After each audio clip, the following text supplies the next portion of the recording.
வணக்கம். பாட்டிச் சொல்லை தட்டாத பேரன் உங்கள் நண்பன் சே. பாக்கியராஜ். இன்று ஒரு நல்ல தகவல்களை நான் உங்களுக்காக பதிவு செய்கிறேன். பார்த்து பயன்பெறுங்கள். அதாவது கள்ளக்குறிச்சி மாவட்டத்தில் ஏற்கனவே நரிக்குறவர் சமூகத்தைச் சார்ந்த ஒரு மாணவனுக்கு பிறப்புச் சான்று இல்லை என்று எனக்கு தெரிய வந்தது. அந்த மாணவனுக்காக நான் கள்ளக்குறிச்சி வருவாய் கோட்டாட்சியர் அலுவலகத்திலையும் போய் கேட்டு விரைவாக அந்த சான்றை கொடுக்க சொல்லியிருக்கிறேன். அதுக்கு நான் பயன்படுத்தியவை தகவல் பெறும் உரிமைச் சட்டத்தின் கீழ் அந்த சமத்துவபுரத்தை சார்ந்த மக்களுக்காக தகவலை கேட்கப்பட்டது. நான் நேரடியாக சென்று விசாரணை செய்யப்பட்ட போது சுமார் 15 குழந்தைகளுக்கு பிறப்புச் சான்று இல்லை என்று தெரிவித்திருந்தார்கள். ஆனால் அந்த தகவல் உரிமைச் சட்டத்தில் கேட்கப்பட்டதற்கு கொடுக்கப்பட்ட தகவலானது பொது சுகாதாரத்துறை 5 நபர்களுக்கு தான் இல்லை என்று தெரிவித்திருந்தார்கள்.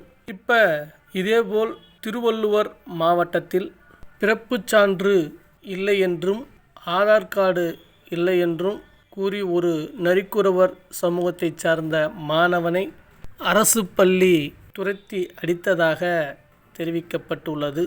அது பற்றிய விவரங்களை பார்க்கலாம் வாங்க. பிறப்புச் சான்றிதழ், ஆதார் கார்டு ஒன்றும் இல்லை, நரிக்குறவ மாணவனை துரத்தி அடித்ததா திருவள்ளுவர் அரசு பள்ளி? சென்னை. ஆதார் கார்டு இல்லாத ஒரே காரணத்தினால் சம்பந்தப்பட்ட மாணவனை அரசு பள்ளி ஒன்று வெளியேற்றியதாக கூறப்படுகிறது. எனவே ஆதார் கார்டு எடுக்கச் சென்றால் பிறப்புச் சான்றிதழும் கேட்டு அதிகாரிகள் அலைக்கழித்ததாக குற்றச்சாட்டுகள் கிளம்பியுள்ளன. பள்ளியை விட்டு வெளியேற்றப்பட்டுள்ளதால் அந்த மாணவனால் கல்வி கற்க முடியாத நிலைமை வந்துள்ளது. இந்த பிரச்சனையை எதிர்க்கட்சிகள் கையில் எடுத்துள்ளது மிகுந்த பரபரப்பை தந்து வருகிறது. என்ன நடந்தது திருவள்ளுவர் மாவட்டத்தில்? நரிக்குறவர்கள் பெரும்பாலும் ஓரிடத்தில் நிரந்தரமாக தங்கி வசிப்பதில்லை.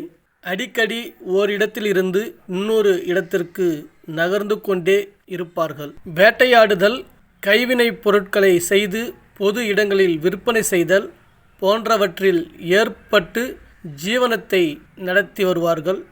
இவர்களுக்கென்று சொந்த இடம், சொந்த வீடு எதுவும் இல்லாத நிலையில் சாலை ஓரங்களிலும் ரயில் நிலையங்களிலும் பாலங்களுக்கு அடியிலும் அரசுக்கு சொந்தமான பொது வெளியிலும் தற்காலிக குடிசைகள் போட்டு வாழ்கின்றனர். இவர்கள் நிரந்தரமாக ஓரிடத்தில் தங்குவதில்லை என்பதால் அரசாங்கமும் தரும் எந்த விதமான அடையாள அட்டையும் இவர்களுக்கு வழங்கவில்லை. இதற்கு பிறகுதான் ஜாதி சான்றிதழ், ஆதார் அட்டை, குடும்ப அட்டை, வாக்காளர் அடையாள அட்டை என்று அனைத்தும் வழங்கப்பட்டன. ஆதார் அட்டை, பிறப்புச் சான்றிதழ். இதனையடுத்து கடந்த 2022 நடந்த உள்ளாட்சி தேர்தலில் முதல் முறையாக நரிக்குறவர்கள், வாக்ரிகள் மற்றும் மலைப்பகுதியில் வாழும் பழங்குடியினர் வாக்களிக்க துவங்கினார்கள். இந்த நிலையில் திருவள்ளுவர் மாவட்டத்தில் ஒரு கொடுமை நடந்துள்ளது. பூவிருந்தவல்லி வட்டம் அம்மா நகர் நரிக்குறவர் வகுப்பை சேர்ந்த தம்பதி சிவகுமார், ராதிகா. இவர்களது மகன் சந்தோஷ் அதே பகுதியில் உள்ள அரசு பள்ளியில் 7ஆம் வகுப்பு படித்து வருகிறார். இந்த நிலையில் சந்தோஷுக்கு ஆதார் கார்டு இல்லை என்பதால் அவரை பள்ளியில் வெளியேற்றி விட்டதாக தெரிகிறது.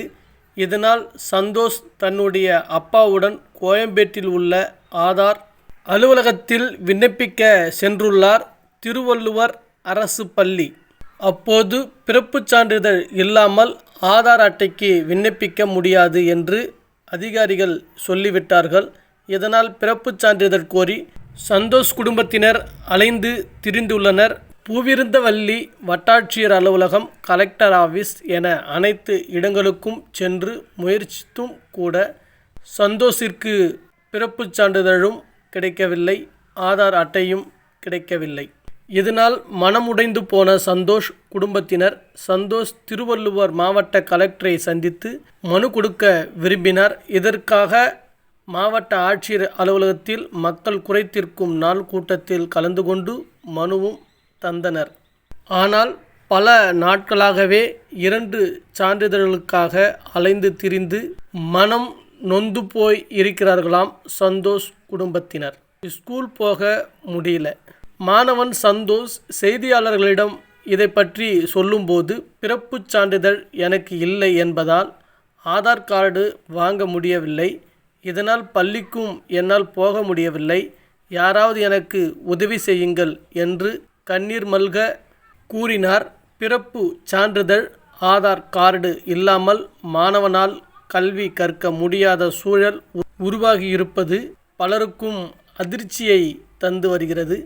அத்துடன் சர்ச்சைகளையும் விவாதங்களையும் ஏற்படுத்தி உள்ளது.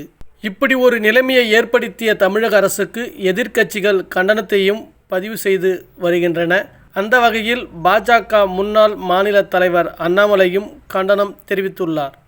தன்னுடைய சோசியல் மீடியா பக்கத்தில் முதல்வர் மு.க. ஸ்டாலின் சில நாட்களுக்கு முன் வெளியிட்ட மாநில கல்விக் கொள்கையின் பங்கு இதுதானா? பிரதமர் நரேந்திர மோடி நரிக்குறவர் வகுப்பினரை பழங்குடியினர் பட்டியலில் சேர்த்து அவர்களுக்கு அதிகாரத்தை வழங்கினார். ஆனால் தமிழ்நாட்டில் திமுக அரசு பிறப்புச் சான்றிதழ் மற்றும் ஆதார் அட்டை இல்லாததால் அரசு பள்ளியில் இருந்து மாணவனை நீக்குகிறது. அந்த மாணவனின் பெற்றோர்கள் தாசில்தார் அலுவலகம் உள்பட அனைத்து அரசு அலுவலகங்களுக்கும் சென்று விட்டனர். ஆனால் அங்கு அரசு அதிகாரிகள் அலட்சியமாக இருந்துள்ளனர். இந்த திமுக ஆட்சியில் சமூக நீதி என்பது பேச்சில் மட்டும் தான் உள்ளது, செயலில் இல்லை என கடுமையாக விமர்சித்துள்ளார். இதற்கு தமிழக அரசு விளக்கம் ஒன்றை கொடுத்துள்ளது. அந்த விளக்கத்துடைய விபரத்தையும் அடுத்த வீடியோவில் பதிவு செய்கிறேன். இதுபோன்ற நல்ல தகவல்களை உங்களுக்காக நான் பதிவு செய்கிறேன். பிடித்திருந்தால் லைக் பண்ணுங்க, ஷேர் பண்ணுங்க, கமெண்ட் பண்ணுங்க, மறக்காம சப்ஸ்கிரைப் பண்ணுங்க, பக்கத்தில் இருக்கிற பெல் ஐக்கனை கிளிக் பண்ணுங்க. நன்றி, வணக்கம்.